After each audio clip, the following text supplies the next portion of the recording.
Praise the Lord. Dayo di Apo. I'm home for this Sunday, so I felt led by the Holy Spirit that I will have a live preaching for this day and teach. So for those of you that will watch this, I hope that this message will be a blessing to all of us, a reminder, and also something that we will apply in our lives. Dayo di Apo. Agyaman kami kadi Lord, tatangal daw, taada dating opportunity nga reach out kadi o Apo, kada giti kakabsat kadi o Lord, dawata kadi o Lord na bendisyon ang dating mensahe, and na bendisyon kada giti amin na mangbuya. And I pray, Lord, that it will also be something that most kadi o Lord na mangdangag kadi, or all kadi o Lord, katagbaling na blessing ka ng fruit, iti bunga, iti biyag, iti mungkal na isa. Anoint your servant, bless your servant, and I pray, Lord, that the favor will also be in this message. In Jesus' name. Amen. Amen. Amen. Okay. We will title this sermon as Fan the Flame. And the text to tayo, the text is found in 2 Timothy chapter 1 verse 6. For this reason, I remind you to fan into flame the gift of God, which is in you through the laying on of my hands. For the Spirit God gave us does not make us timid, but gives us power, love, and self-discipline. There are 5 points na aramidan tayo tatangal daw. Letter F will be fire, letter L will be love, letter A will be anointing, letter M will be ministry, and letter E will be exhortation and elevation. To some, this will become a reminder to them. To some, this will become a lesson. And to most of us, kakabsat, it will also something na agbaling na part iti na Christian 1 na panagbiag tayo. So if you're talking about flame, fire, there are so many things that we can understand about flame. Yeah. The fire of the Holy Spirit gives process. The fire of the Holy Spirit gives power. Process. Kano ko mati prowess kat kinataraki eh. And then the flame also gives purity. I repeat that. The flame that gives, the fire that gives process, the fire that gives power, the fire that gives prowess, and the fire that gives purity. Fire is one of the most powerful and vivid symbols used throughout the Bible. It appears both as a literal force of God's power and as a symbol for His presence, judgment, and also for purification. From the consuming fire of God's ways to the refining fire that purifies hearts. Scriptures or verses in the Bible uses fire to convey deep spiritual truths and also about God's character and His work in this world. The Hebrew word for fire is A-I-S-H, Aish, and Kodesh is the Hebrew word for holy or holiness. Therefore, Aish Kodesh translates to holy fire or the fire of holiness. So, the first thing that we will study are the kinds of fire. The first one is refiner's fire. And refiner's fire, that verse is found in Malachi chapter 3, verse 2 and 3. But who can endure the day of His coming? Who can stand when He appears? For He will be like a refiner's fire or a launderer's soap. He will sit as a refiner and purifier of silver. He will purify the Levites and refine them like gold and silver. Then the Lord will have men who will bring offerings in righteousness.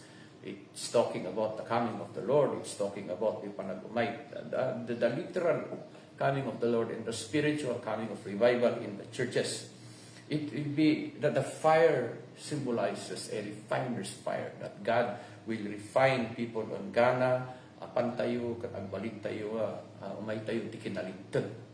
So when you're talking about refiner's fire, it is a fire that brings us to process. A process that will bring us to our prowess, and our prowess that will bring us to power. Because we need to be refined now and then, now and again, and again and again. Because there are times that in our Christian walk, there are problems with our Christianity, problems with our walk in Christ, even our behavior sometimes. So that is why we need to be refined by the fire of the Holy Spirit, by the fire that the Lord bring us to. That is why it is said here that He will purify, He will refine a purified silver So, pumipintas, if you look at silver, it is a very beautiful metal that is shiny, and it will become like it is like us. That when He purifies us, when He refines us from the rough edges, we will become as fine as silver, as they say in English. So, when He purifies us as modern day Levites, He will purify our worship. He will purify the way that we worship. He will purify the way that we speak the words of God. Kung amin na espirituan, He will act like the purifier and the refiner ng gana. So may saya tayo. And as the last part of verse 3 says, the Lord will have men who will bring offerings in righteousness. The fire, the refiner's fire, the fire of purification, the fire of refinement, tapno sumaysaya at tayo kuma. So when the flame that is given to us, the flame that we are studying, the fire that we are studying, no umay kada tayo kakabsat niya, sumaysaya at tayo nga sumaysaya. Therefore, Christian living with the anointing, with the flame of the Holy Spirit, with the refiner's fire of the Lord, will have us to continue to be refined, to continue to be brought into the fire, tapos sumaysaya at tayo nga sumaysaya, going better and better as the days, weeks, months, and years go by. We become better and better in our walk with Christ, and that is the refiner's fire. The refiner's fire also is a fire that brings restoration, the fire that brings revival, the fire that brings roar or kinapigsa. So the more that we are refined, the more that we are restored, no anyaman di original plan niya po Diyos kada tayo. The more that we have the refiner's fire, the more that we will have revival. When we are talking of revival, we are talking of the quickening of our pataspay.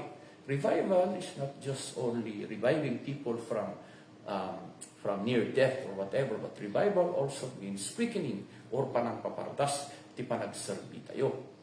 Iso nga no, dati ko na revival inya, haan lang dagiti akin kasapulan manen na maapuyan.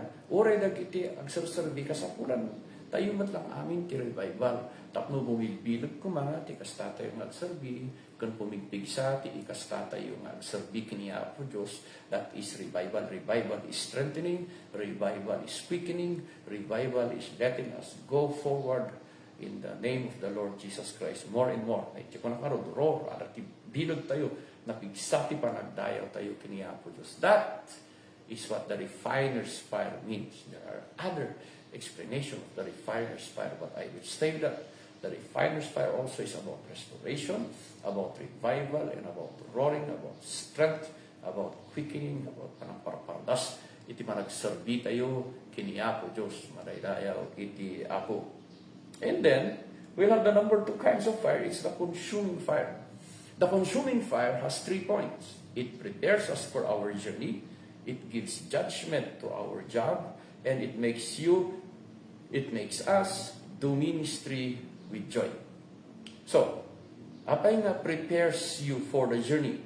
Exodus chapter 3, verse 2 to 6. We will find that the angel of the Lord appeared in flames in front or within a bush.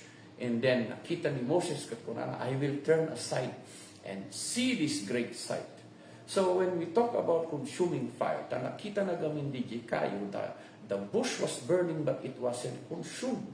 So from that point forward, when Moses turned around and went and see that beautiful sight, the consuming fire prepared him for his journey. It was explained to him during that moment with the consuming fire of the Lord. So when the consuming fire comes, it consumes our past, our natural, our things like tibanbanag na isangayan tayo, and it helps us develop into a more focused person because the consuming fire, it prepares us for our journey, which is what happened to Moses.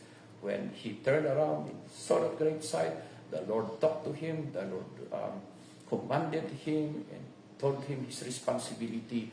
So at that point, his life forever changed. 40 years in the wilderness Moses lived. And in that 40 years that Moses lived in the wilderness, his life from a princely life to a shepherd life, isuti nangyari kinkwana But in that moment, because of the consuming fire, because of that fire from the Lord, his life turned around again 360 degrees. And from the wilderness, he went back to the palace. And after a few years, a few months, the consuming fire also brought the deliverance of the Israelites from the Egyptians.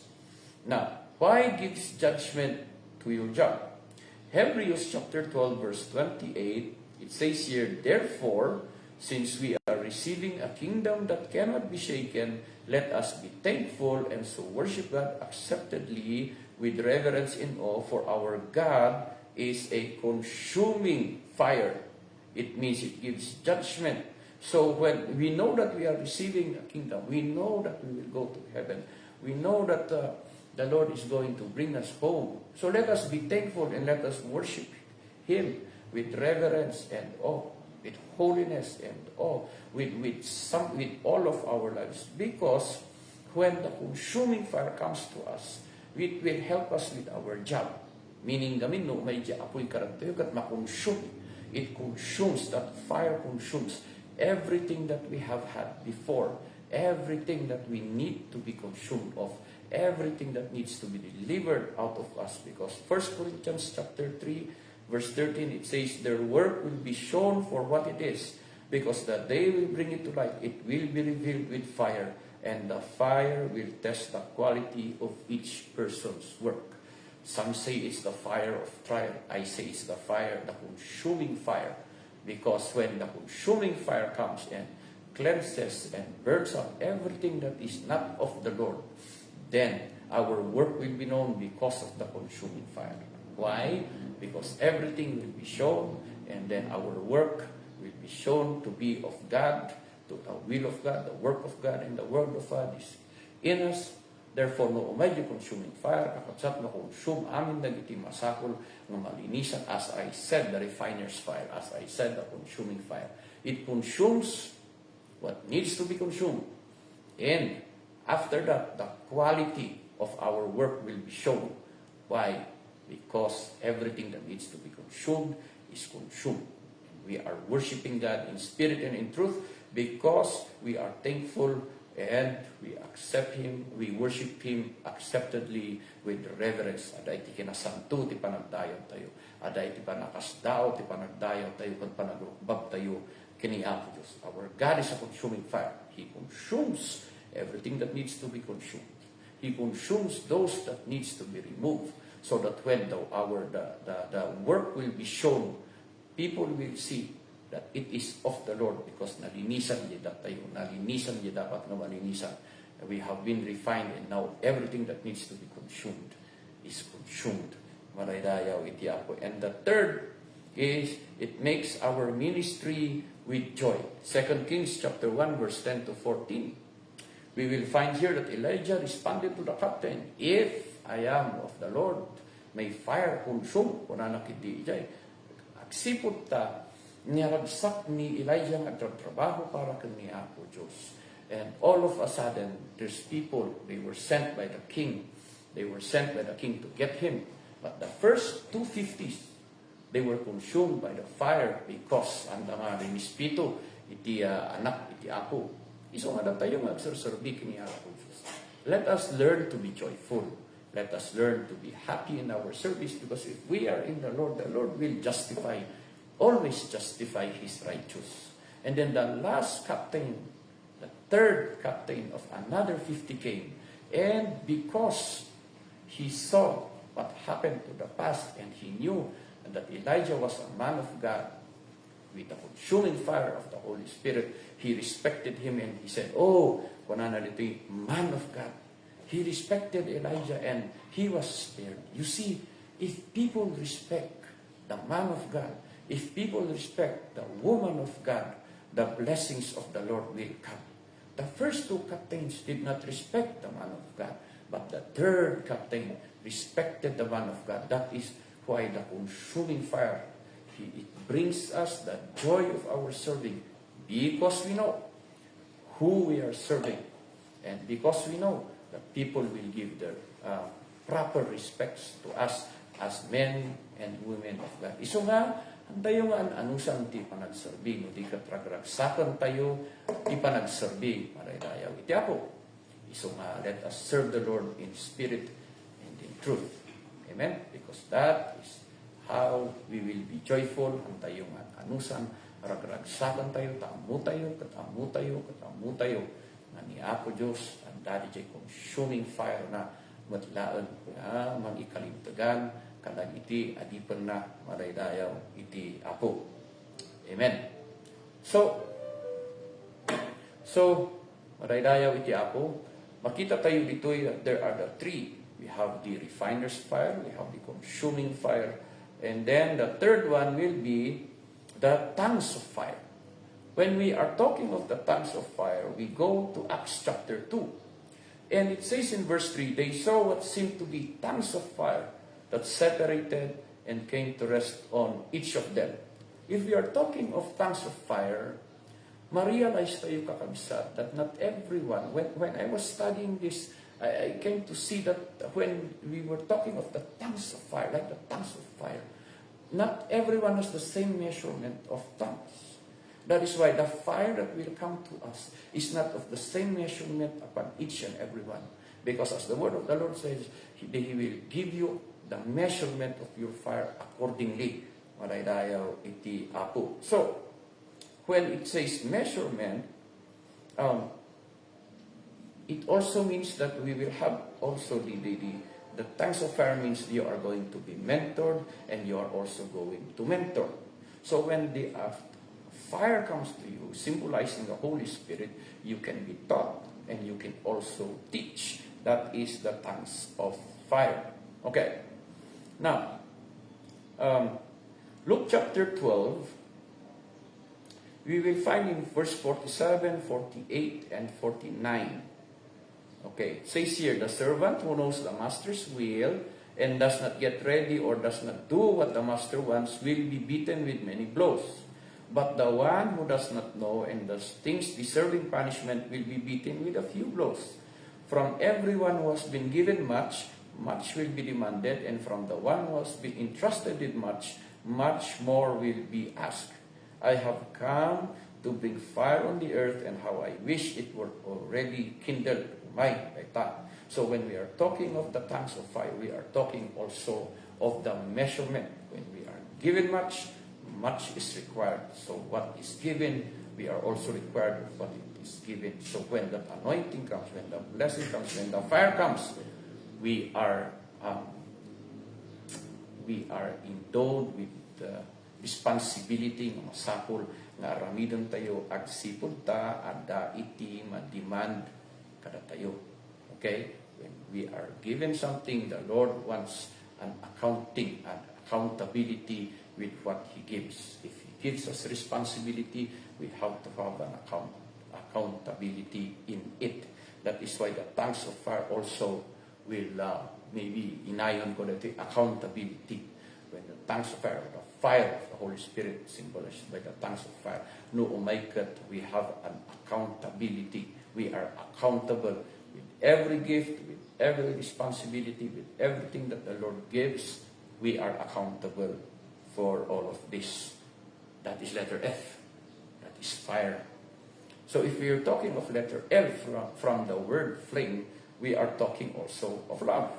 Because when we are in the anointing that will flow, the love that we are talking about is agape love, godly love, God's love for us, our love for God, because of the John 3:16 message. What is the John 3:16 message? For God so loved the world, and when we are fan the flame, we are also given the agape love. So whenever we need to fan the flame niya, also the agape love, we need to fan it into flame, so that the love of God for us, the love of God in us, the love of God for us, and our love for the Lord will be rekindled, bumilbilog na bumilbilog. Because in the flame that Paul was talking to Timothy, he was also talking about loving the ministry, loving the work of the Lord, loving what the Lord is given to us. Ayatam no anyat intag ti Apo. If the Lord has given you a responsibility in church, if the Lord has called you into ministry, have the agape love in the ministry. Do not anusan the ministry, but you have to love the ministry. You have to love the responsibility. Do our best for our responsibility. Do our best for what the Lord has called us to be. Because if we are in ministry, we have to really love what we are doing. Ano sa kunam kasda nga dadag senum launay na awan ti panag-ayat mo kini Apo Dios. That is why Paul said to Timothy, fan the flame, fan the love, fan your love for God, fan the love of God. Masakol nga pabiligang, papigsam, paypayam na itang panag-ayat mo.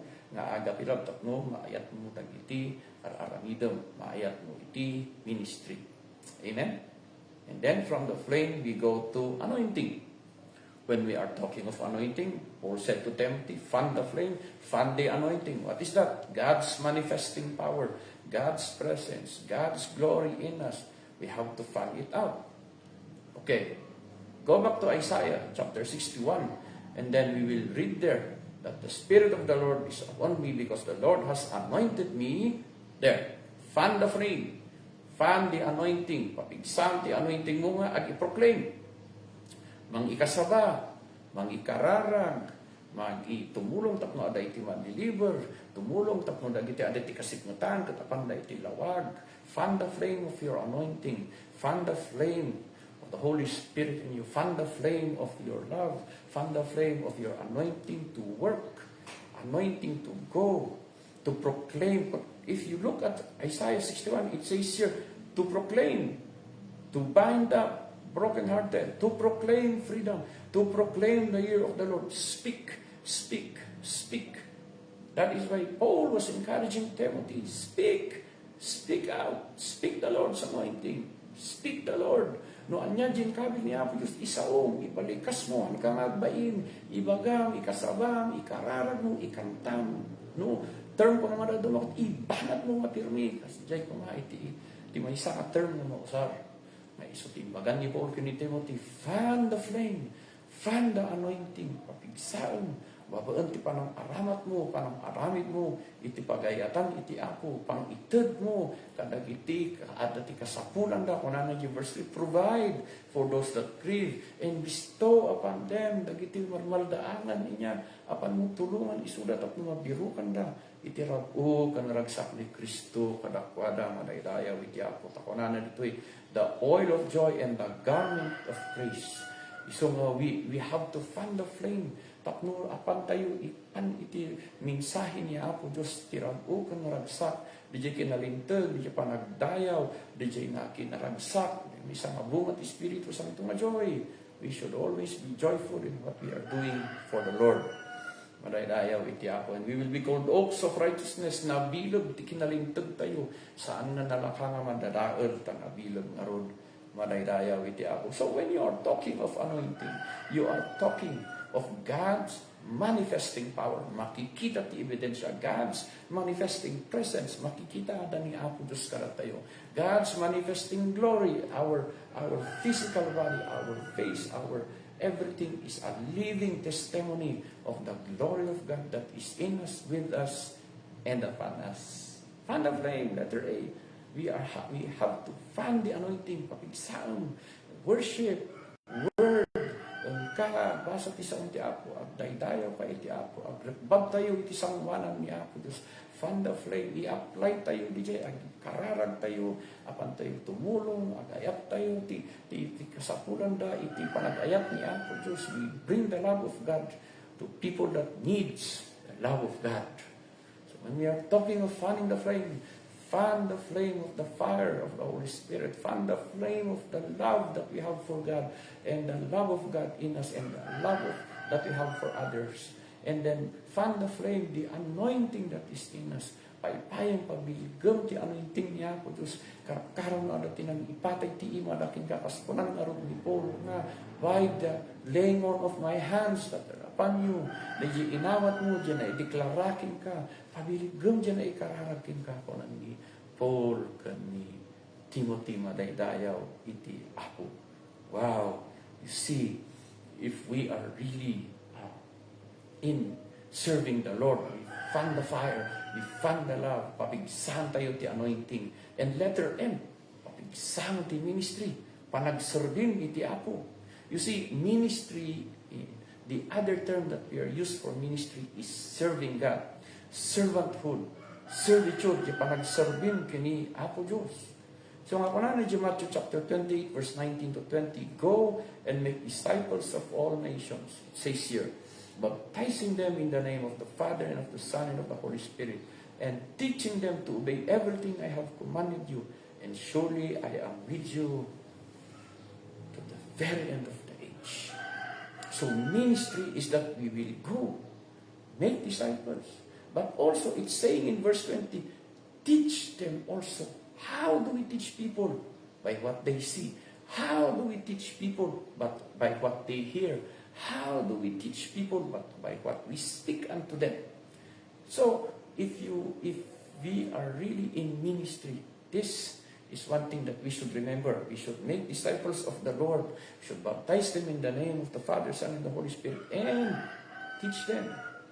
Fanning the flame is ministry. Serving God. So ako na ni Paul, ni Timothy, fan the flame, fan your ministry. You need to make full proof of your ministry. You have to strengthen your ministry. You have to show evidence of your ministry. Because every one of us, we are in one way or another in ministry. We are in ministry of music. We are in pulpit ministry. We are in serving ministry. We are in cooking ministry, cleaning ministry. We are nagado, timabalin tayo mapagserbian. Every one of us can find our place in the sun as they speak. We can find our place in ministry if we really look there. Some teach, some be a good example. They teach people with their lives. Sometimes it's not even just preaching in front, in the pulpit, but it is more importantly teaching others by our lives, teaching others by how we live, teaching others by how we stand as Christians. Glory to God. Fan the flame of ministry. Fan, papigsaon ti panag-ministry. You who are watching right now, where are you in ministry? If you say that I'm just sitting down in the church, find things to do in the church. You pray. Mabalin mo ti ministry kat panagkararag, ministry kat panagdayaw, ministry kat panag-ministry, panag-serve mo kini Apo. Importantly is that we fan the flame. Most important is we fan the flame of our worship. We fan the flame of the Word of God in our lives. We fan the flame of the will of God in our lives. We fan the flame of the work of God in our lives. Masakol kakabsat na kadagitlingal aldaw. Awan ko mati stagnant ka Kristiyano. There should be no stagnant Christian or a Christian that just lives day by day na awan ti panagserbi kini Apo Diyos. We should always serve the Lord. We worship God. We should serve Him by worshiping Him, by doing His will, loving His word, and doing His works. Amen? Amen? Again, kayo matawag na bubuya kayo lang because the Lord wants to use everyone, me and you, no matter who we are, what positions do we have on earth, what titles do we have on earth. No, dumanon tayo, if we get to heaven, the Lord will always say, well done, my good and faithful servant. The keywords there is good and faithful servant. A servant that is faithful to Him, the servant that is good to Him and good to His people. That is what we will go. We are accomplishing that. We want to listen. Kung titarget tayo nga, kahit tayo nga danggan na kunan niya ako Diyos, well done, nasayaat, ti panagtrabaho, si ka nga naimbag, kan faithful, nga anak ko, nagmayatan nga danggan kan tijay, madaydayaw itya. The last part of flame is exaltation and elevation. What is this? Exaltation, we praise and worship God. Elevation is that we will produce fruits. Kanya, han ko nga di isulat. As I said a while ago, we should not be stagnant in our service of the Lord, but we should bear fruits. Elevate tayo. When we finish the grade 1 level, grade 2 level, grade 3, gana grade 12, gana college, gana master's, gana doctorate, what have you, gana tumandanunan tayo. But as I said, when I'm preaching, I have never seen someone who is a grade 10 student go back to being grade 1. But we should elevate our serving to the Lord. every year, every month, every week, every day, sumaysaya at kung mga sumaysaya at iti panagserbi tayo kiniya po Diyos. How do we exalt the Lord? How do we elevate our worship? Psalms 37 verse 4, it says, we should delight ourselves in the Lord, and He will give us the desires of your heart. Delight, maragsakan niya po Diyos karat tayo. So when I will ask us all, is God happy with how we serve Him? Is God delighted by how we worship Him? Maayayo nga ta niya po Diyos, maragsakan nga tayo. So na, is He smiling? Is He enjoying our worship? When we are exalting the Lord, is He glorified by our exaltation? Is He given the proper and due respect by our worship? Is He lifted up in our praise and worship? Isuna ba ti concentration iti panagdaydayaw tayo? Is He the one? Is He the center of our lives? Center of our worship? You can always see that when we get into praise and worship, we have to center our thoughts and our being. Iti panagdayaw tayo maniya po Diyos, not in the music, not in the leader, not in the backups, not whoever there, but when we start to exalt the Lord, we are exalting the Lord because of who He is in our lives. Makikita ng madlaw mo sino niya po Diyos, itibiyag titumunggal may sa by how we worship Him. Madaydayaw iti Apo.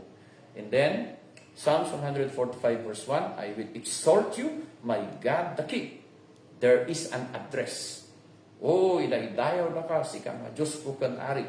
I will praise your name forever and ever. At dati timetable na, iti pa nag-praise tayo kiniya po Diyos. Every day, kung ano pwede tayo, I will praise you and I will extol you. Itangtang ay ko, itinagan mo, iti agnanayon, ta sika, iti kadadaklan nga Diyos, kat sika, iti nang nangruna iti biyag ko, you are the greatest thing in my life.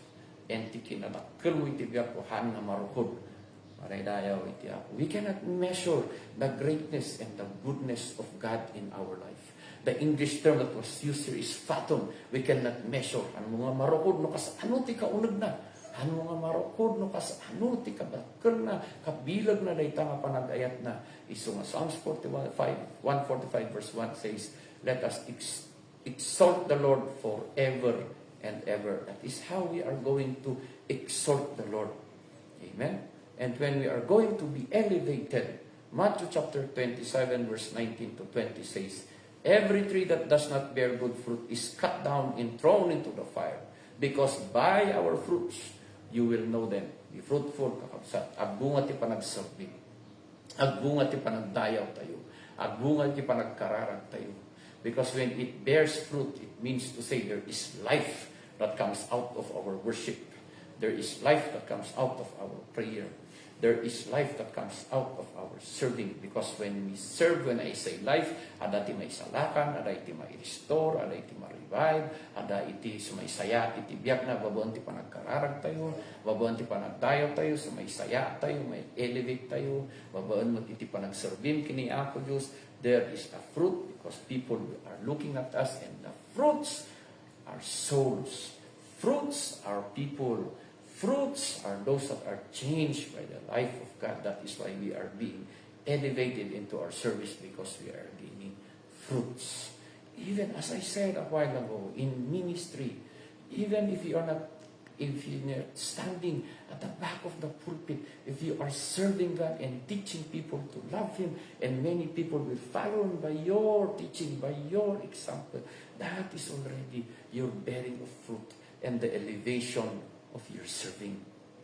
We praise God because God has given us so much. God has given us opportunities, privileges. Inikanda tayo ni Apo Diyos dagiti karkarnakan, dakdaklag, na masapol nga aramidon tayo. So that when we go back to the text that we have, when Paul says to Timothy, fan the flame, fan the fire, the love, the anointing, the ministry, fan the exaltation that you are doing, fan the elevation that you must have.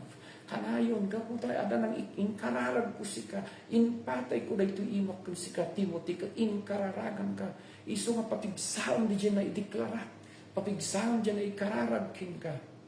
And when I preach this, fan the flame, I say, fan the fire, fan the love, papigsam ti apoy, papigsam ti ayat, papigsam ti anointing, ti pagministrong panagdaydayaw mo, kan panagbungang iti bungbunga iti Espiritu Santo, madaydayaw iti apo.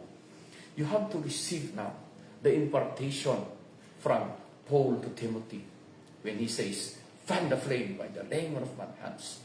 You have to receive the impartation from an Elijah to an Elisha.